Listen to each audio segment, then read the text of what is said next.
আজি কণিকাপুৰৰ স্মৰণ আদ্যশ্ৰাদ্ধ আমি আয়োজন কৰিছোঁ ঘৰৰ পৰিয়ালৰ লগতে নিখিল বড়ো ছাত্ৰ সন্থা উদ্যোগত আৰু ইয়াত যথেষ্ট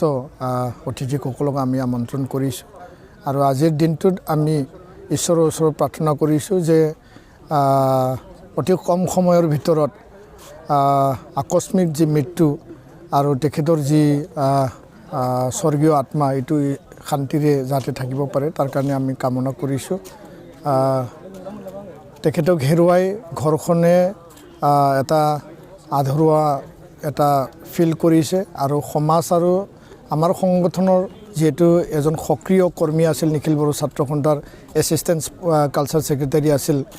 এইটো এটা আধৰুৱা সপোন ৰৈ গ'ল আৰু ইয়াৰ কাৰণে তেখেতৰ যিবিলাক কৰ্মৰাজি আধৰুৱা যিখিনি সপোন সমাজ আৰু জাতিৰ হকে তেওঁ যিখিনি কাম কৰিছিল এইটো আগন্তুক দিনত সকলোৱে আমি মিলি পেলাই কাম কৰিব লাগিব আজিৰ দিনটোত আমি বিভিন্ন দল সংগঠনৰ ইয়াত যোগদান কৰিছে বিভিন্ন ব্যক্তিসকল আহিছে আৰু সকলোৱে এই দুখৰ সময়ত ঘৰখনৰ লগত সমভাগী হৈছোঁ তেওঁ যেহেতু নতুনকৈ বিয়া আবদ্ধ হৈছিল আৰু তেখেতৰ যি স্বামী হাংগামা বড়ো এতিয়া সপোন আধৰুৱা হৈ গ'ল তো আগন্তুক দিনত এটা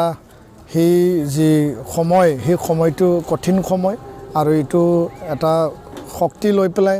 এটা মানে প্ৰেৰণা লৈ পেলাই আগবাঢ়ি যাব লাগিব সেইটোৱে আমি কামনা কৰিছোঁ আৰু আহি থকা দিনটো নিশ্চয় সকলোৰে মংগল হ'ব শান্তি হ'ব আৰু তেওঁ যিখিনি কৰ্মৰাজি এইটো চিৰযুগমীয়া কৰিবৰ কাৰণে আমি কিতাপ এখন ছপাই ওলাইছোঁ আৰু এইখিনি আমি আগলৈকেও কৰি যাম বুলি আমি দৃঢ় বিশ্বাসী এইখিনি কৈছোঁ।